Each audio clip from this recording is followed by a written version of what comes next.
आज का वचन 18 अक्टूबर 2025। वरन तू अपने नाती पोतों को भी देखने पाए, इसराइल को शांति मिले। भजन संहिता 128:6। किसने अंतःकरण में बुद्धि उपजाई और मन में समझने की शक्ति किसने दी है। अय्यूब 38:36। यहोवा ने कहा, मैं आप चलूंगा और तुझे विश्राम दूंगा।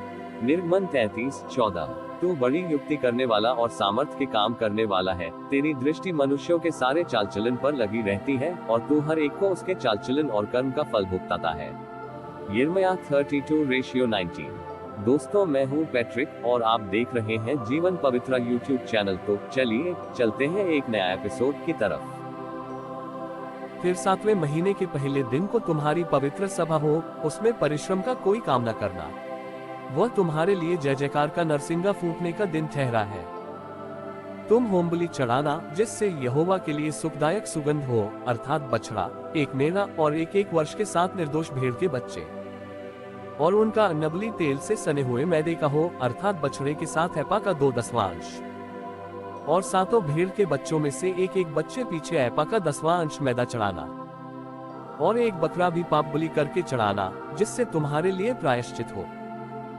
इन सबों से अधिक नए चांद का होमबलि और उसका अन्नबलि, और नित्य होमबलि और उसका अन्नबलि, और उन सबों के अर्घ भी उनके नियम के अनुसार सुखदायक सुगंध देने के लिए यहोवा के हव्य करके चढ़ाना।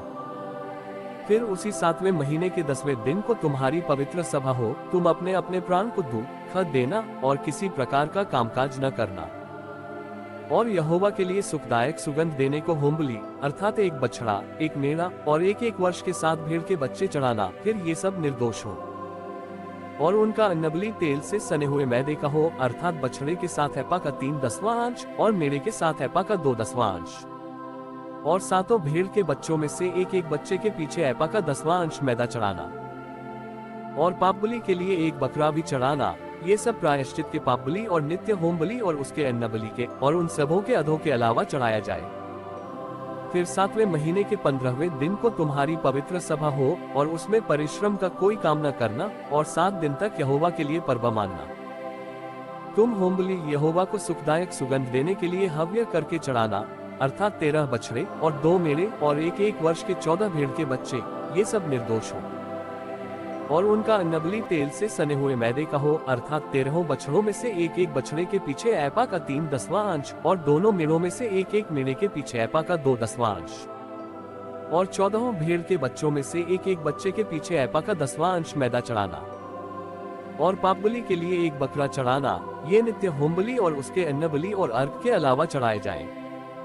फिर दूसरे दिन 12 बछड़े और 2 मेढ़े और एक वर्ष के 14 निर्दोष भेड़ के बच्चे चढ़ाना, और बछड़ों और मेढ़ों और भेड़ के बच्चों के साथ उनके अन्नबलि और अर्घ उनकी गिनती के अनुसार और नियम के अनुसार चढ़ाना, और पापबलि के लिए एक बकरा भी चढ़ाना। ये नित्य होमबलि और उसके अन्नबलि और अर्घ के अलावा चढ़ाए जाएं। फिर तीसरे दिन 11 बछड़े और 2 मेढ़े और एक वर्ष के 14 निर्दोष भेड़ के बच्चे चढ़ाना, और बछड़ों और मेढ़ों और भेड़ के बच्चों के साथ उनके अन्नबलि और अर्घ उनकी गिनती के अनुसार और नियम के अनुसार चढ़ाना, और पापबलि के लिए एक बकरा भी चढ़ाना। ये नित्य होमबलि और उसके अन्नबलि और अर्घ के अलावा चढ़ाए जाएं। और फिर चौथे दिन 10 बछड़े और 2 मेढ़े और एक वर्ष के 14 निर्दोष भेड़ के बच्चे चढ़ाना, बछड़ों और मेढ़ों और भेड़ के बच्चों के साथ उनके अन्नबलि और अर्घ उनकी गिनती के अनुसार और नियम के अनुसार चढ़ाना, और पापबलि के लिए एक बकरा भी चढ़ाना। ये नित्य होमबलि और उसके अन्नबलि और अर्घ के अलावा चढ़ाए जाएं। फिर 5वें दिन 9 बछड़े, 2 मेढ़े और एक वर्ष के 14 निर्दोष भेड़ के बच्चे चढ़ाना, और बछड़ों, मेढ़ों और भेड़ के बच्चों के साथ उनके अन्नबलि और अर्घ उनकी गिनती के अनुसार और नियम के अनुसार चढ़ाना, और पापबलि के लिए एक बकरा भी चढ़ाना। ये नित्य होमबलि और उसके अन्नबलि और अर्घ के अलावा चढ़ाए जाएं। फिर 6वें दिन 8 बछड़े और 2 मेढ़े और एक वर्ष के 14 निर्दोष भेड़ के बच्चे चढ़ाना, और बछड़ों और मेढ़ों और भेड़ के बच्चों के साथ उनके अन्नबलि और अर्घ उनकी गिनती के अनुसार चढ़ाना, और पापबलि के लिए एक बकरा भी चढ़ाना। ये नित्य होमबलि और उसके अन्नबलि और अर्घ के अलावा चढ़ाए जाएं। फिर 7वें दिन 7 बछड़े और 2 मेढ़े और एक वर्ष के 14 निर्दोष भेड़ के बच्चे चढ़ाना, और बछड़ों और मेढ़ों और भेड़ के बच्चों के साथ उनके अन्नबलि और अर्घ उनकी गिनती के अनुसार चढ़ाना, और पाप बलि के लिए एक बकरा भी चढ़ाना। ये नित्य होम बलि और उसके अन्न बलि और अर्घ के अलावा चढ़ाए जाएं। फिर 8वें दिन तुम्हारी एक महासभा हो, उसमें परिश्रम का कोई काम न करना, और उसमें होम बलि यहोवा को सुखदायक सुगंध देने के लिए हव्य करके चढ़ाना। वह एक बछड़े और एक मेढ़े और एक वर्ष के 7 निर्दोष भेड़ के बच्चों का हो। बछड़े और मेढ़े और भेड़ के बच्चों के साथ उनके अन्नबलि और अर्घ उनकी गिनती के अनुसार और नियम के अनुसार चढ़ाना, और पाप बलि के लिए एक बकरा भी चढ़ाना। ये नित्य होम बलि और उसके अन्नबलि और अर्घ के अलावा चढ़ाए जाएं। अपनी मन्नतों और स्वेच्छा बलियों के अलावा अपने अपने नियत समयों में ये ही होम बलि, अन्न बलि, अर्घ और मेल बलि यहोवा के लिए चढ़ाना।